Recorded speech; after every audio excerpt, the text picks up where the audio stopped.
not just our young players, but all of them. And what I mean by that is that when you look at his track record and then you speak to the players that he's worked with, whether they were in junior or at the U.S. National Team Development Program or with the Rangers most recently, whether they were a young player coming into the league or a veteran player that was continuing to try to find their way or stay in the league, Dan had made a strong impact on them. And obviously we have all those sorts of players here in Pittsburgh. The other key component to Dan was his track record in winning, but also winning with Yale in the NCAA, then going to Chicago, winning there, helping Nashville to have very successful seasons when he was a member of the Predator staff under Peter Laviolette. Then going back to the U.S. program and helping them win a gold medal in 2023, and then back to New York where they had a very successful season in his first year, and then the impact that he made on the penalty killing units in his time in both Nashville and New York alike. And then I think finally, and probably the most important, was just the character and talking to players and people and staff members that Dan has worked with, just the way that he conducts himself, his work ethic, his intelligence, just everything about him. As we got through it and further on into the process, it became clear that he was going to be a great fit to help us, to partner with us and help lead us through this transition and then back into contention with the Pittsburgh Penguins. So on that note, I'd like to welcome Dan and his wife and 4 children to Pittsburgh and introduce him formally as the head coach of the Pittsburgh Penguins.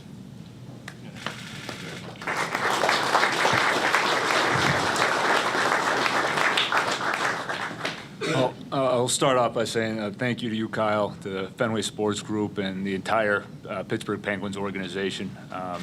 This is a tremendous honor. It's a dream come true, and I couldn't be more thankful. On a day like today, you reflect back. Also, just want to say thank you to all the different coaches, staff members, players that I've had an opportunity to work with and learn from. A couple people in particular that have made a major impact on me. Keith Elaine, head coach at Yale University, and Peter Laviolette, who gave me my first opportunity to work in this league. And last but not least, thank you to my family who's here today. My wife Maureen, our children Fiona, Neve, Kieran, and Honora. Love you guys, and thank you for being a part of all this and all the love and support along the way. Over the last, I think it's 4 or 5 weeks now, this process, and it's been an amazing process. They're trying to learn a lot about me, and I'm having an opportunity through this process to learn a lot about the Pittsburgh Penguins, the organization, and the city. And through this, this number one I learned. It's amazing people here.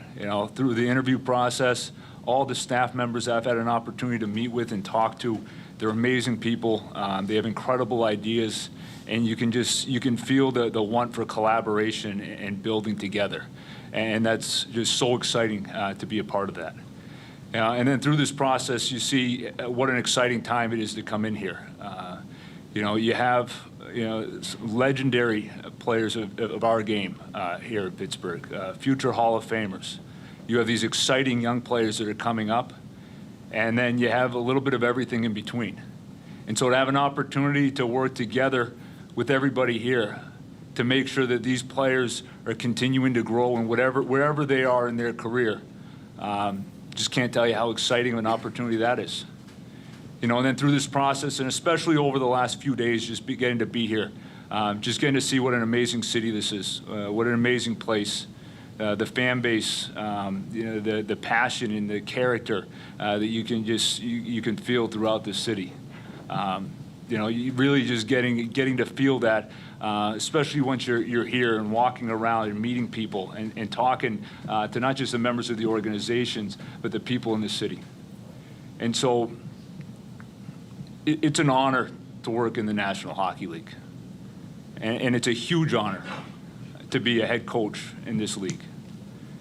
And it's extremely humbling to be a part of this organization in this city, working with this staff and these players. And I couldn't be more excited to get started here. We'll start with Josh here on the left. Dan, welcome to Pittsburgh. Congratulations. Very simple start for you. What is it that really appealed to you about this job? And you've been a coach as an assistant and at younger levels of hockey for a long time, why do you think now is the right time for you to be the head coach of an NHL team? Yeah. Well, Josh, it's I guess going back to the start, like why is it exciting? It's those reasons you just mentioned, the people, the collaboration, the players that are here, and the players that are here in the different stages of their careers, and for me it's all these experiences you're taking now and then you're working to apply them, and I feel extremely fortunate for all the steps along the way, it's the places I've worked, the people I've worked with, the people I've learned from. It's having an opportunity to work in pretty close to almost every role you can imagine. Second assistant, first assistant, video coach, head coach. On my way coming up, and so now you're taking all these different things that I've seen, different things that I've learned, different things that I've done. Some things that along the way maybe have changed, and now you're getting an opportunity to work and apply them in this league. And I think especially having that opportunity to work in two different NHL organizations as well, with all those different players, it's been, it's led me to feel extremely confident, in my abilities coming into this opportunity to work with the staff and everybody within the organization here. Dan, welcome to Pittsburgh. The highest level you ever played was D3 hockey. Is that something you felt like you've ever had to overcome as a coach, maybe proving yourself to players that are better than you were, especially now walking into a locker room with Hall of Famers? And for the record, I wasn't a very good D3 player. Just so everybody's aware. I would not change a thing about my path. Nothing. I mean, I started it's different, and it's probably a different. If you look online, it's easy to find it's different. I started playing hockey when I was 11 years old in Alabama. The game was hard for me. I loved the game though. I loved it. From day one. Even before I lived in Alabama, I was in California. They didn't have ice. And I'm playing street hockey with my brothers, and that's how I got to this point. But it was also because it was hard for me, because I had to work really hard just to be a high school player, and then really, really hard just to be a bad Division III player. That helped me become who I am. And so I wouldn't change any of that. That taught me about work ethic. That taught me about you never quit. You don't stop. You don't listen to any of the outside noise. You just keep finding a way. And so would have been nice to have had an NHL career? Yeah, it would have been. But I wouldn't, for where I am right now, those lessons, that's what made me me. And so I wouldn't change a thing. I think early on, it's a little bit different. I think I was probably more intimidated, going into my first Division I job as an assistant than I was, honestly, ever again. I've been coaching up a higher level essentially my entire coaching career. And so I never try to be somebody that I'm not. I'm very upfront with it, and it was part of my journey. And so I wouldn't change any of it. Hey, Dan, welcome to Pittsburgh. People who have worked alongside you, players have worked with you, talked about just how passionate you are about watching other people develop as players and probably coaches as well. What is it about player development that you find so rewarding as a coach? It's a great question. Everybody's different. Everybody's path's going to be different, and so as a coach, you enjoy that part of it because you got to find out, you got to learn who the person is. You got to and to really work with them and to help them. And I'm a big believer. You got to. It's easy to identify things for people to work on. I don't want to say easy, but it's probably easier. You need to do that, and you need to help people with that. But it's also part of player development is saying what could you become, and helping that person believe that, and then helping guide them, helping them with a roadmap on how to get there, and then you're working together with the player in order to help that player take their game to the next level. And so when you're able to be there for a significant part of it and be able to see that growth happen firsthand. And it's never direct. There's always bumps in the road. There's always a step. There's almost always a little bit of a step back. It's just really, I think it's really rewarding to be able to be a part of that and to help players achieve those things that they're looking to do, and help them see, what could be possible. Hi, Dan. Coyote's talked about returning the Penguins to contender status as urgently as possible, with the caveat that being a contender isn't just getting to the playoffs. What's your vision for that plan? How do you enact it, particularly with a roster that's still, as presently constructed, build up around a lot of veterans who, frankly, are towards the end of their careers. No, and we've talked, Kyle and I have talked a lot about this, and it's there's a period of transition here, but within that, my approach is going to be, we're going to work throughout the entire summer. Coaching staff's going to come together, and we're going to put together a plan for the start of the year. And we're going to put together a plan, and we're going to be talking about working with every single player that's here. And so you do have players that have been in this league a long time and have done great things in this league for a long time, and working with those players to help them continue to take steps. And at the same time, we're going to be working on the younger players that are coming in, and how can they come in and make their mark here in this organization and in this league. And then we're going to be working with every single player in between.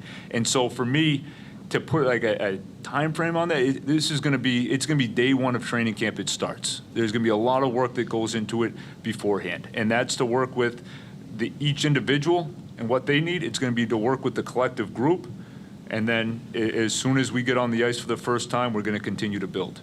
And it's going to be a step-by-step process. Each day, we're going to be looking to get a little bit better as a group, a little bit better for each of these guys.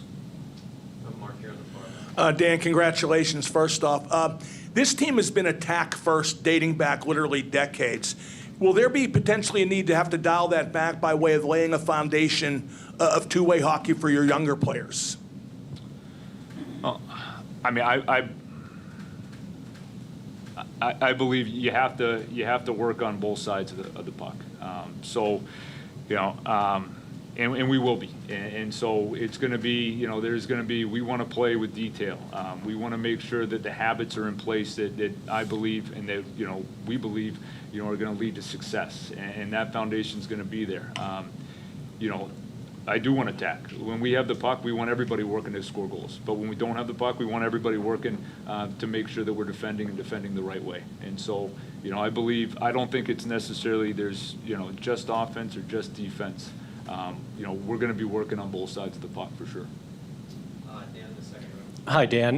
Kind of building on that, what is your coaching philosophy, and how much system are you going to bring to this team versus how much you're going to sort of create based on the players you'll have? So coaching philosophy, I guess to start with that, I mean, I believe, number one, it's relationship based in the sense that I want to make sure to get to know each person, myself and the coaching staff. Until you actually get to know the people that you're working with every day, I think it's hard to truly, be able to get through to not get through to them, but to properly be able to work together with them. And everybody's different. I learned that early on in my coaching career, even before I was coaching when I was teaching high school history. You go into a classroom and you got to figure out what makes each person what makes each person tick, what motivates them, how do they learn, what's best for them. And so, I think everything for me in regards to coaching kind of starts with that. And then from there, it's going to be, we want to work towards the way we play.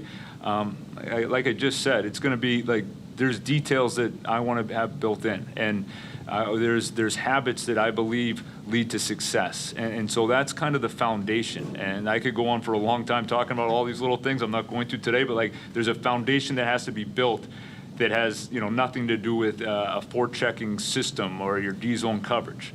But once that's bases there, then we will build out. And so I have in my mind ideas on the way I'd like to be played. But right now, it's also going to be about finalizing a coaching staff, bringing that coaching staff in. This isn't just about me. This is about our staff, our organization. And then there's conversations based on that we're going to put everything together, that we're going to have that collaboration, and then it'll be put in place. So to sit here today and tell you exactly what the neutral zone forecheck's going to be, I got an idea, but I got to be making it up. So. Dan, welcome to Pittsburgh. Kyle, nice suit. I got a question for both of you. Kyle, when somebody's hired to your position a couple years ago, they usually have a list of people they might think about if they have to meet a coaching change. Right. Why was it important for you to open this up as opposed to maybe just working off that list? Dan, you mentioned Peter and Keith. I'm curious what you learned from them that you think maybe you can apply as a head coach, and maybe what in any step you learned that you don't want to do but would like to not do what you learned, so to speak. Yeah, sure.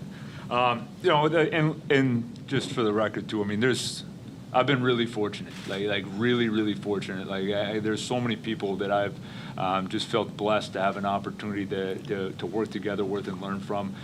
Those two people in particular, you know, having an opportunity to work for 6 years at Yale University as an assistant coach and an associate coach, and then with Peter Laviolette, he had never met me before.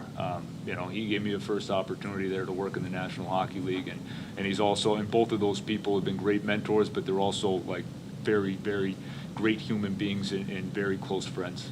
You know, in terms of learning, probably the common denominator there is, you know, it's treating people the right way, and it's in learning how to empower a staff. That's empower staff and empower players. That's something that, you know, had I not seen that firsthand from both of them, just the responsibilities they gave me, the belief they gave me and myself through their actions and through the way that we work together, you know, I think that's something that really, you know, I now know as a head coach and in the different head coaching roles that I've had, that's a lesson that I've learned from them that I've really worked to apply.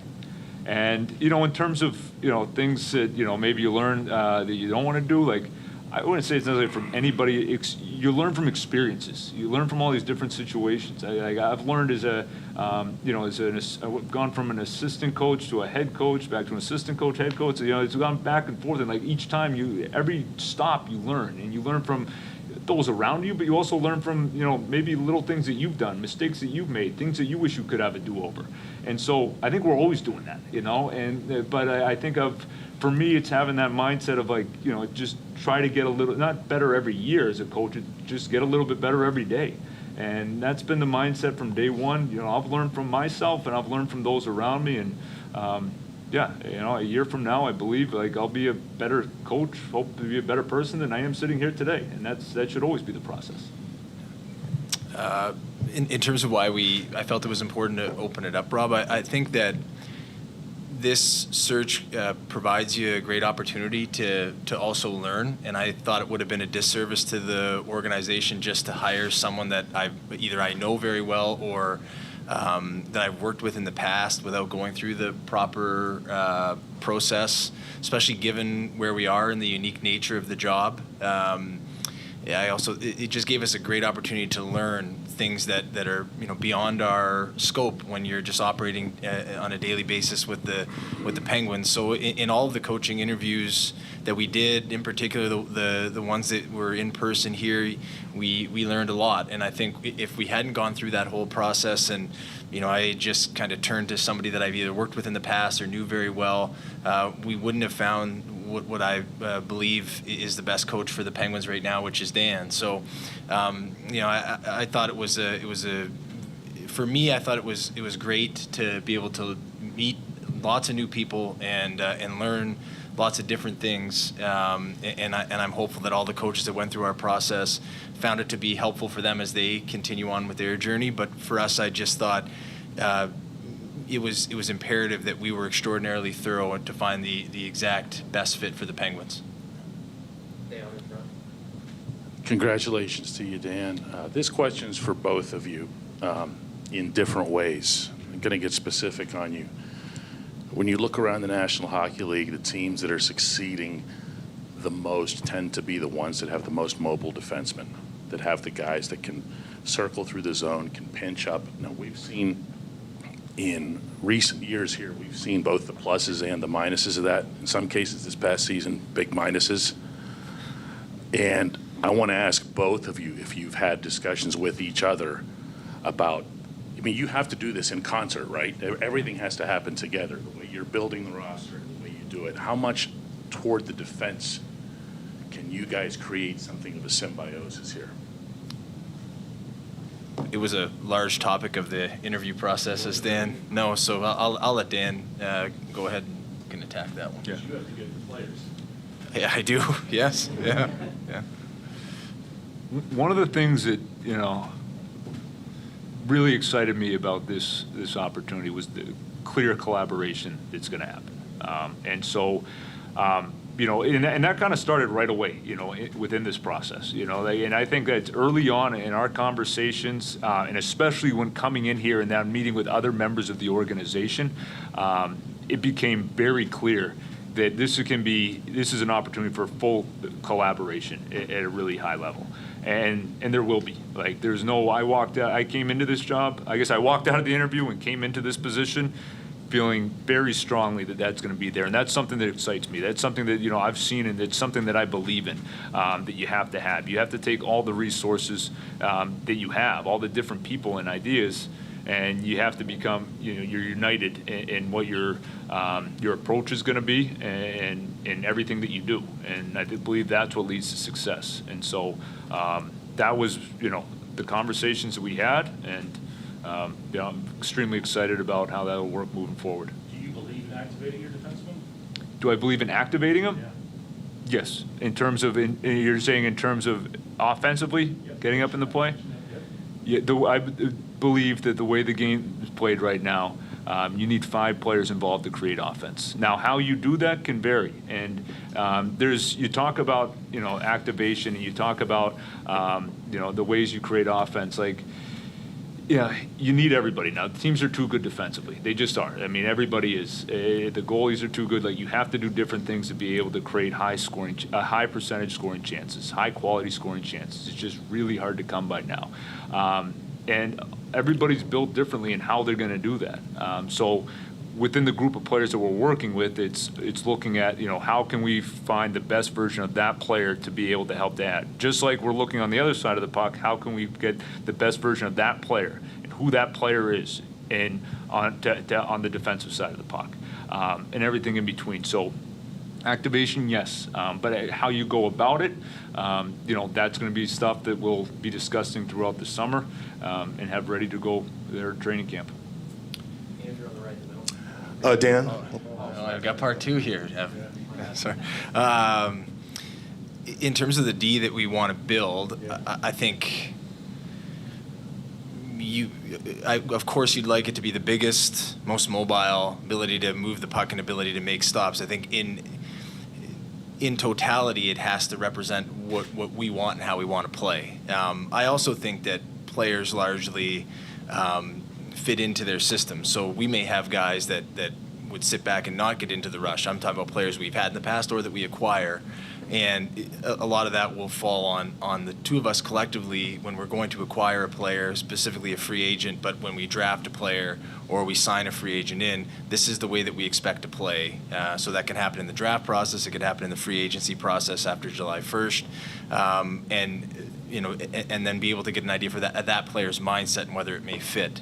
But of course, when we're talking about building out the team and how we want it to play, there's always a give and take between the coach and the manager. There's the way that Dan would like the team to play, and then there's the group of players that we have and the players that are available, and then trying to find the best way collectively to move the team ahead. And I think that's one of the things that I enjoyed most about the process with Dan, was that he has very clear-cut principles, especially once you peel it back a little bit and you get into the actual system stuff, and specifically stuff you'd want to install and with our players, which we're not going to get into today because it can be a long process and everyone will see that starting in training camp. But he's the key thing that came up to me was that he was very adaptable. There wasn't just one way that he wants to be able to play, and he was very easily able to communicate the way that he would teach very different systems, which gave great comfort not only to me but to our staff, that we weren't going to be bound by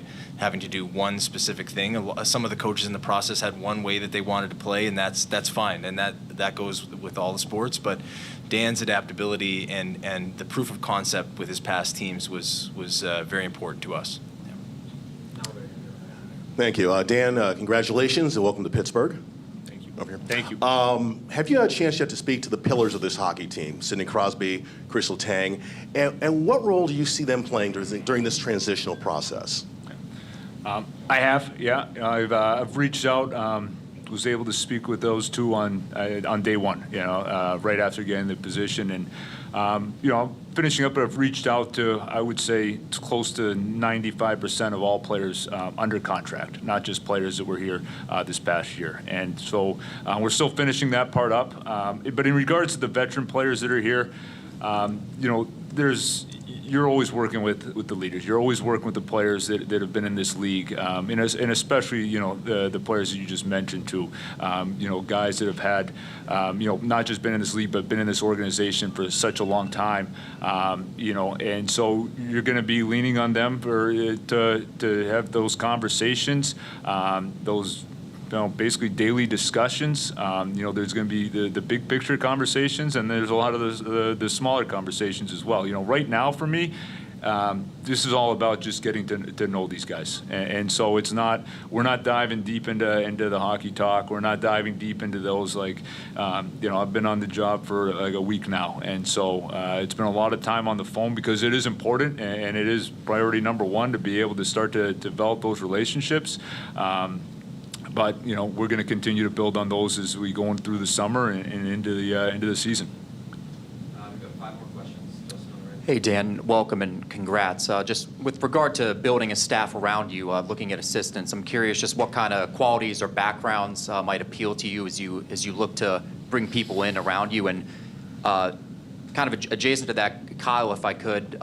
The 2 coaches currently still on staff, Andy Chiodo and Madison Nickel, do you anticipate them having an opportunity to be a part of the future here in Pittsburgh?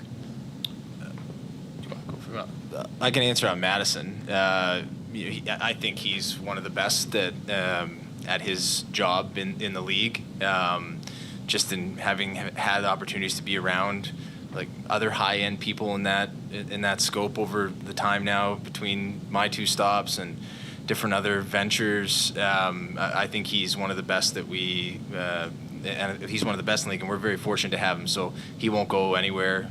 He'll be here. He's had the chance to. He and Dan have basically been the coaching staff for a week, and they've done pretty good. So we'll keep rolling along. But Madison's excellent. We're lucky to have him here in Pittsburgh, and he'll be here. With regards to all other members of the staff, including Andy, Dan will go through that process with them, and then I'll let him kind of talk about that process. But once we have that settled, we'll get that. We'll let everybody know and send that out. Yeah, and we started that process right away as well. That was kind of day one. Calling players, also trying to start with that, right now we're having a lot of discussions, meeting with people. I have met with Andy.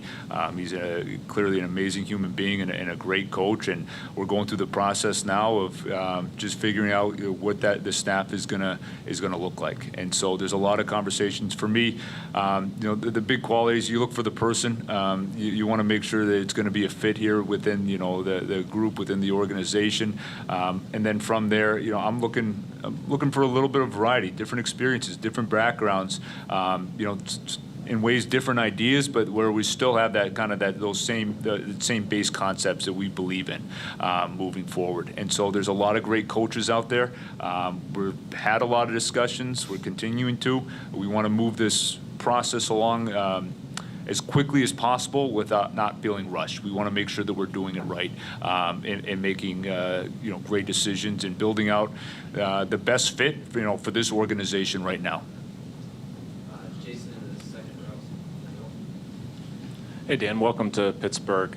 Sort of along the lines, I think, of Andrew's question, but I think when fans look at the Penguins, they want to see the final years of Crosby, Malkin, Letang, and winning and getting to the playoffs. I'm sure you, coming into a new job, you want to win and get there as well. How do you balance that sort of urgency with also the development angle and the transition that the Penguins are in? Yeah, as we've, I think, mentioned a couple of times here today, you have guys in different places in their careers, and that's very clear.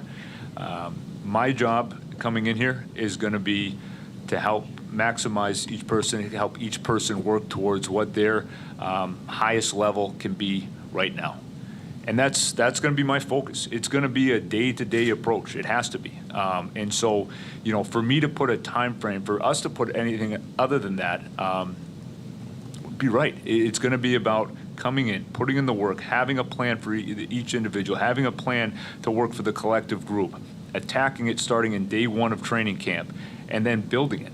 And that's all you can do, right? Yeah, and that's what I believe, and that's been my approach prior. It's like, how do we, it's working for each individual, it's working for the collective group, and it's a day-by-day creating the right environment for each person to grow. And, and then it's going to be working together as a staff to make sure that that's happening. And that's the job. And that's what I'm coming in here to do, and this is what we're building a staff out to do, and that's what we're going to do. Two more, Jeff, second row. Hey, Dan, congratulations, welcome. What did you do in the interview process to separate yourself? Did you do anything different? Like, what do you think you did to win? You gotta ask him on that one. No, I mean, from your perspective, I mean, what did you? Did I do anything sold? different? Yeah. What do you think you brought that was unique, or bring that's unique? I was just myself. Honestly, maybe that is different than other interview process I've gone through in the past. It's a huge, it's a massive honor to get the phone call. From Kyle asking if I'd be interested in talking. It's huge. This is the Pittsburgh Penguins. It's so it was a huge honor just to have that. But pretty quickly after I got over the fact that this is awesome. I'm going to get a chance to talk for a head coach. I wanted the job, and so I went in with the mindset I'm going to be myself. I'm going to be me, and if they like me, they like me, and if they don't, they don't. So that's all. Hey, Dan, congratulations. As a failed street hockey player myself, I'm sort of curious, what drew you to the game in the first place? And then did you always sort of know as your playing career ended that coaching was something that you felt you could excel at? Or at least wanted to do, I guess? Yeah, no, it's funny. I couldn't tell you exactly why. I just, I fell in love with the game. I got great parents. My dad's from Boston. He grew up playing hockey. His brothers played hockey. My mom's from Alabama, and so there's not much hockey down there. And they've we moved around the country over, and I just kind of one day, I don't know, just kind of thought this was awesome. Like, I had seen pictures of my dad playing. I was like, this would be really cool. I had cousins that played, and so you develop a passion, which is, it's a special thing to have, especially at a young age, to find something that you really love, and it gives you that drive and motivation, and so that kind of just started there, and they supported it, and even really kind of helped grow that passion. And then, I still wasn't very good at it, even though I was passionate about it. Right away, I always knew I'd want to coach at some point. I was coaching in college. I was part-time jobs as coaches, coaching even, whether it's youth hockey or high school lacrosse in the off season. And I enjoyed working with other people. I enjoyed that that teaching the game.